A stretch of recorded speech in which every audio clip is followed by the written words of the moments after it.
This is the best interview I ever had. And I'm Mark Rako. Thanks for listening. So I've been sharing a few special moments from several really incredible interviews I've had over the last 10 years.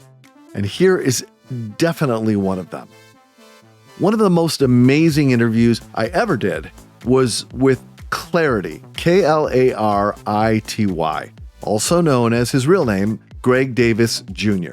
Klarity is a comedian, an actor, a producer, an entrepreneur, and also a global social media powerhouse. In this 2018 interview in front of a live audience with me and then co-host Daniel Beckman, Klarity bears it all. Why I Love Lucy and the Power Rangers both influenced him so much, how he found his true calling, the riveting movie moment-like near-death event that transformed his life trajectory, and the touching reason why his mom is his biggest inspiration as a performer. In this moment in the interview, I had just asked Klarity how he sees himself. How I see myself, right? Yeah. Complex, more than what meets the eye. Yeah. Misunderstood. You're a transformer. Yeah, I really am. A chameleon, so to speak. Yeah. Hey, callback. I like that. Yeah, because I think people think they see me or see me out, whatever, and they have one perception, but there's so many different layers to me that I haven't begun to even allow to be peeled off yet. Do you think you're an artist or a storyteller or a comic or what?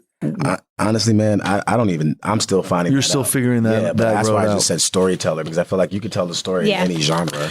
Now, it's interesting to me that you've mentioned in the past, at least, I don't know if you still feel this way, that the actors Sidney Poitier and Denzel Washington would be two key role models for you. Yeah. Why is that? I mean, at that time, growing up, where I'm from, like a small town, Orlando, Florida, like there were no options there. It was either sports or, you had to do some things on the streets to kind of just get by. It sounds cliche, but it is what it is. And so like growing up as a young black kid, you only had a certain amount of heroes. And, I played football and I grew up in an environment where you had to do what you had to do to get by. Right. Yeah. So, I didn't know. My parents got me into acting because all I wanted to do was sit home and like watch I Love Lucy, Ninja Turtles, and Bruce Lee movies. This is the truth. I'm like a young black kid in the hood, and all I wanted to do was watch like I Love Lucy, and they couldn't understand. What was it about I Love Lucy? I have no idea.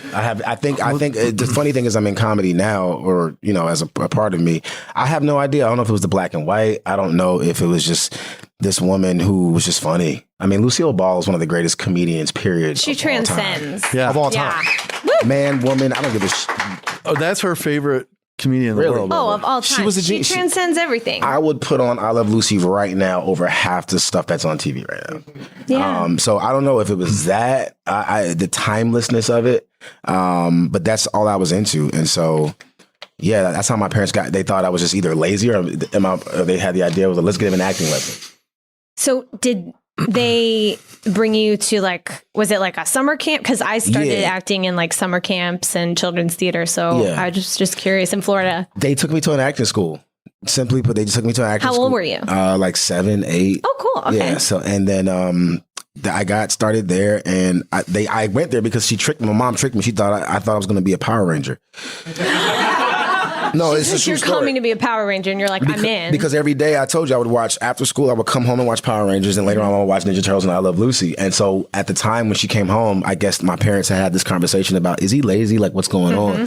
And one day my mom was like, do you want to be an actor? She just came home, saw me right in front of the TV again. She was like, do you want to be an actor? And I was like, I don't even know what that is. And her frustration and not trying to explain it to a child, she was like, what they do.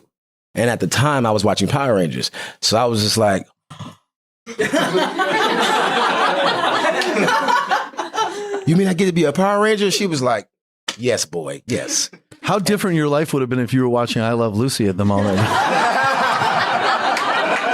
Hey, man, it's acceptable today, It would have worked out. If it was a chocolate episode, that would have been great. You're like, yeah, I'll go eat. I'll go do that. But yeah, I think it's, again, I didn't have many examples. Yeah. And so when I started to see men like Sydney and Denzel do it in a very distinguishable way.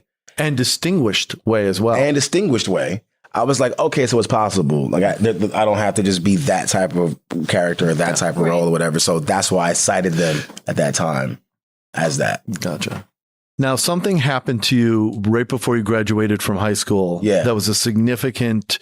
I'm going to assume it was something significant for you.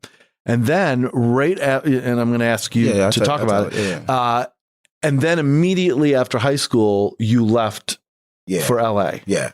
So what happened to you, and did it have something to do with how quickly you left? I was so the thing that happened, man, you do your research.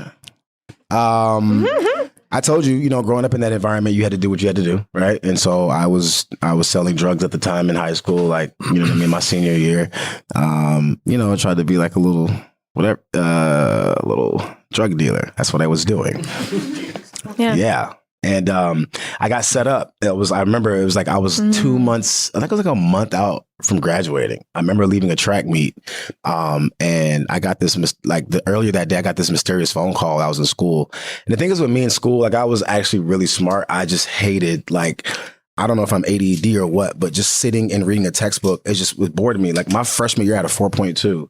I was in the National Honor Society, Beta Club, Future Leaders of America, African American Young Leaders. I was in all that, and I just didn't try.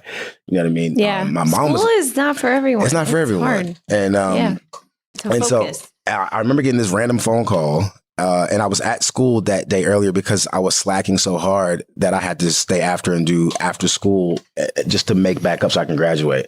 And so I got this random mysterious phone call, and the guy was like, hey man, I got your number from so-and-so. And I was like, what? And then he dropped my best friend's name at the time.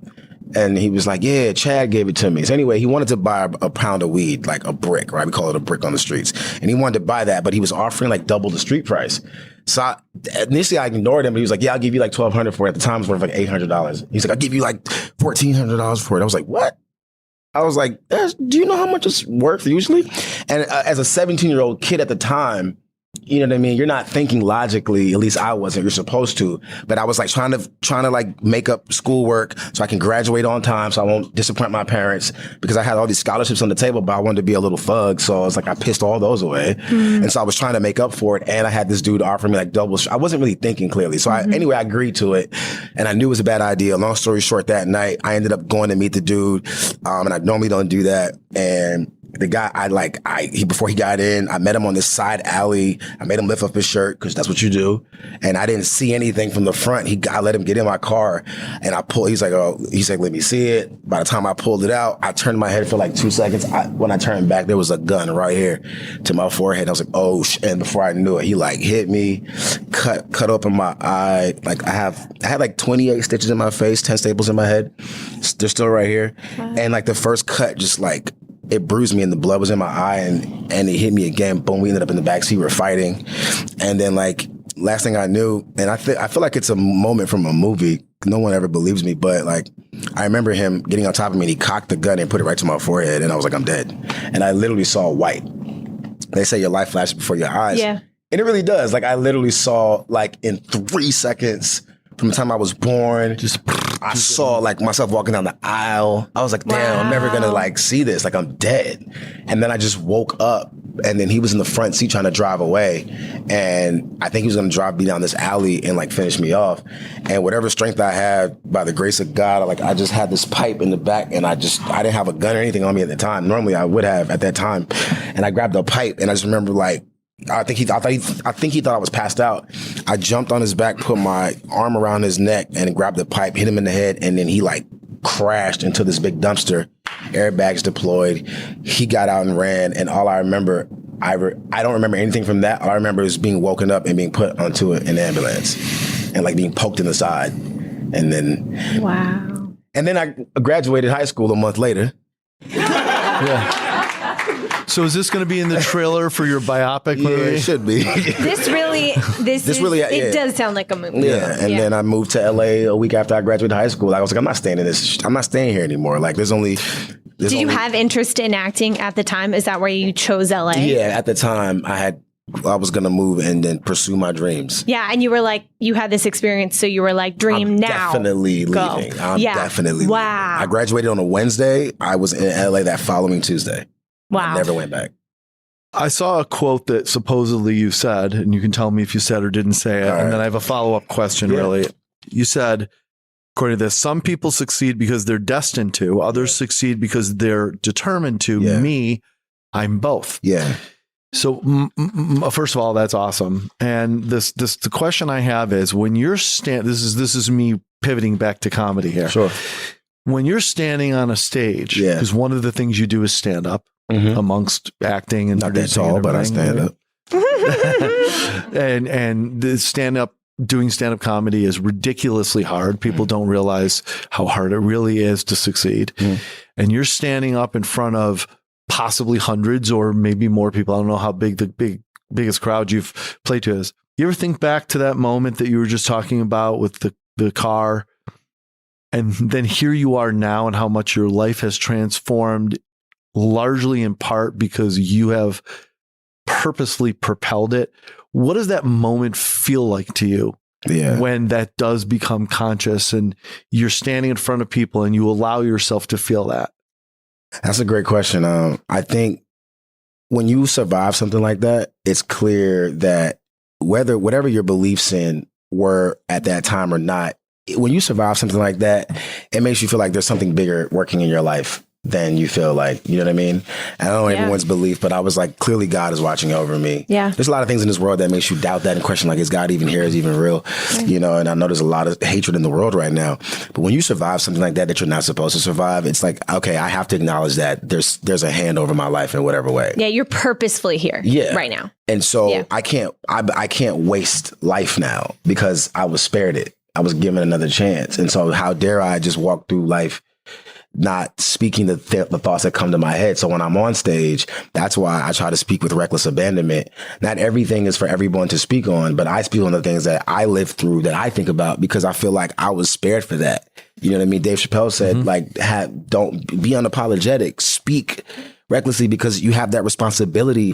Comedians have a very unique ability to say relatively whatever they want on stage within reason, right? Yeah. But you know what I mean? You're a commentator on the world. You commentate on what you see in a comedic take, and that allows people to ingest it better, so they can be able to hear your words. That's a unique position. All you are is one man or one woman on a stage with a mic and a spotlight. You have thousands of people just hanging on your word. That's powerful. Your instrument is the audience. Yeah. It is the bodies in front of you. For sure. You cannot practice in your room alone. Absolutely not. That's so cool. That's how you give back to the world. So I think about that moment and I try not to take that for granted. And that's why I'm like, yo, I can't leave this earth knowing I didn't say what was on my mind. I need you to know what's on my mind, because if I don't say it, who will? You're starting to work right now with pretty notable people. You're playing in circles as an entertainer, as a producer, that's getting in a higher and higher orbit. For me, as someone who's worked in show business, and I know Danielle has, and I know Elsie has as well, and Steven, our guitarist, has as well, there's like rungs that you grab. You grab one rung and you say, oh my God, I can't believe I'm here. And it's a lot like business too, I think. And then oh my God. And then you look at the next one and say, could I possibly reach that next one? Then you do. And then you're there. And like 8 rungs later, you look back and that doesn't seem that impressive anymore, but it was an incredible, proud accomplishment at the moment. And the question is like, how far up the ladder do you need to go to feel content, satisfied, whatever it is? So I guess with that in mind, Klarity, who at this moment that is in your circles still feels like you haven't gotten to the rung yet? You can't believe that you're having that opportunity. Whereas there's probably people you've worked with now that even though you may respect them, there was a time when that would have been really impressive. And now, I'll work with you, but I'm aiming higher, honestly. You know, it's part of growing. Yeah. So who still gives you the chills that you still are in their presence? My mother. Oh, dude. Listen, she had a show this weekend. She's in an off-Broadway production of The Wiz. And she played Eveline. And she's in that show. Yeah, that's so cool, dude. She my mom, like, before, it's probably where I got it from too, to be honest, because she won a bunch of beauty pageants. By the way, this is a significant factoid absent from your story about your mother and the Power Rangers. We didn't know she was. I don't know if people ever believe me. I tell that story. They think I'm joking. I'm like, I'm dead serious. I'm only here because I thought I was going to be the next Black Ranger. Yeah, she has some. That shit didn't happen. So I'm sorry. Continue. No, it's her, because her story inspires me. She had dreams ever since she was a child. She when she moved, she's an immigrant. She was born in London, went to Jamaica, and then she moved to New York when my grandmother brought her to the States. She went to school over here. I think she said she went to this high school of fashion on 14th or 23rd, one of those streets. Cool. My mom lived in the Bronx, you know what I mean? So she's a New Yorker, and then she moved to Florida, met my dad, and then I'm here. But like, her dream was to perform and entertain. And so I feel like, her meeting my dad and having me, like, those dreams kind of got put on hold. And as a child, I've always kind of felt like kind of guilty about that, or kind of like, damn, if it wasn't for me, she probably would have been able to carry out that dream. And I've always felt like she's had that thing in her belly to want to continue, but I could tell she never regretted it. But as a child, you're just like, yeah, but I want you to live your dreams too. Yeah. So it's been that ongoing battle with me to make sure she lives that. And she put that on pause. And I think recently, within the last couple of years, she just decided, my father passed away a couple of years back, so it's just her. And I left the house. My grandmother's gone. Her dad's gone. She's just me and her. And she started to kind of like live those dreams out again. And so she found herself involved in this show. And I was concerned because it was started off as small community theater. And I was like, damn, like, she's 62 now. Like, I worry for her, like, with money and things like that. Like, I'm always going to take care of her, obviously. But it's like, this industry can be harsh, and that's my mother. And I know I can handle it. Like, whatever. You tell me, no, I suck, you're too this, you're too that, that's fine. But like, when they tell that to your 60-year-old mom, you don't know if they have the skin to accept that. And I don't want her to experience that BS of this industry based upon, you're too tall, you're too this, the bullshit that they put us through that doesn't even mean anything. And I don't want her to accept that ridicule. So I was afraid, but she's always done this. And so she had a show this weekend, and I flew down to go see it because I wanted to support her. She asked me to go. And my God, man, like, she came on stage and I almost was in tears because she stole the show. And I was like, damn, my mom's dope. Like, everybody kept reposting her, recording her. Like, I posted her on my story. All my actor friends were like, yo. Like, I had no idea. They met my mom because she's the small, okay, but she's Southern Baptist. Hi, baby. God bless you. Praying for you. But she got on stage as Eveline. She was like, kiss my foot. Yeah. I was like, hold up. Wait. I know that tone. Yeah, I remember. Like, I know your mom had issues. Oh, I did. When I was 9 years old, I almost burnt the damn bedroom down. I remember. I know that tone. But she killed it. Oh, my God. I'm literally. She killed it. And I was like... And all my friends who are actors are like, that's your mom? They were like, damn, I see where you get it from. And that made me proud. And I was like, it gave me hope. So her never quitting, even 20, 30 years later, is inspirational to me. I was like, you're not quitting? And she was like, baby, I'm going to make it on Broadway. I was like, you know what, Mom? You damn well will. And if I'm going to help you, whatever I got to do, I'm going to do it. So she's my inspiration more than any other celebrity, because if she can keep going after losing her husband, her mother, her father, and her only son is across the country, and you can still keep going, nah, yo, you're a widow and you're still chasing your dreams, facing ridicule, you're my hero.